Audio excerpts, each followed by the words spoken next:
Hi, my name is Miranda Paley. I'm a graduate student at the University of California, Irvine. Today, at the JOC Editors Symposium, I got a chance to sit down with the editors of the Journal of Organic Chemistry and talk about challenges facing organic chemists today and how we might overcome these obstacles.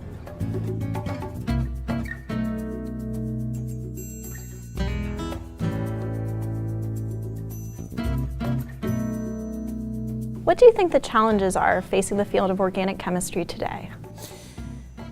I guess it depends on what you refer to as challenges and what sphere those challenges are in.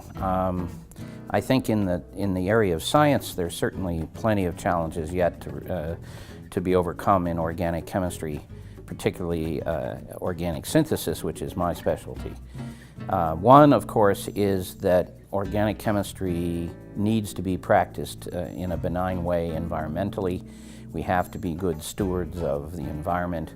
And so that means development of chemistry which is capable of being practiced in that way and which still accomplishes what we need it to accomplish, that is the synthesis of the needed organic materials, pharmaceuticals, base chemicals, you name it. I think the other area that I would identify that challenges people in organic chemistry is, of course, how are we going to fund this? And funding is a real problem owing to the difficulties that the federal government has gotten itself into and the inevitable, I think, decline in support for what we call discretionary spending. And that includes support for research. One of the problems we clearly face is funding. So funding has been very tight. So in academics, it's a challenge. Sequester doesn't help. And then in industry, I think there are a lot of areas of industry where there's been a serious retrenchment and there simply isn't as much research going on as there used to be. So you need to sort of say, I have this whole wonderful toolkit.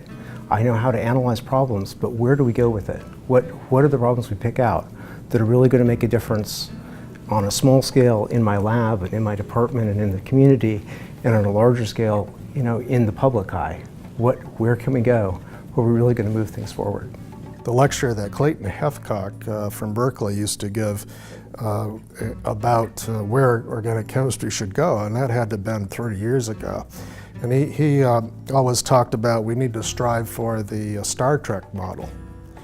And the Star Trek model is that we need to get to a point where you can walk over to the synthesizer on the side of the wall and you can type in the structure you want, and then a light flashes and you have your 5-10 grams of compound.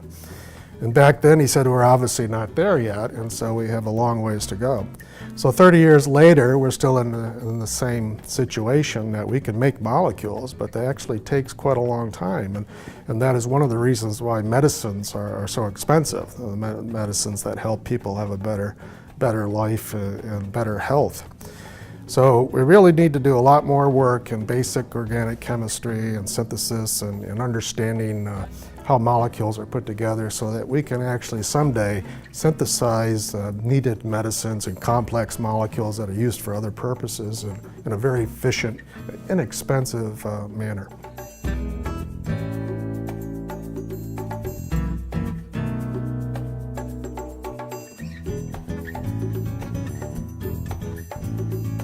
All right, that wraps it up from the JOC Editors Symposium at UC Irvine. We heard some very interesting perspectives on challenges facing organic chemistry today, but also some really great probable solutions. And I hope that inspires your future research. Thanks so much for watching.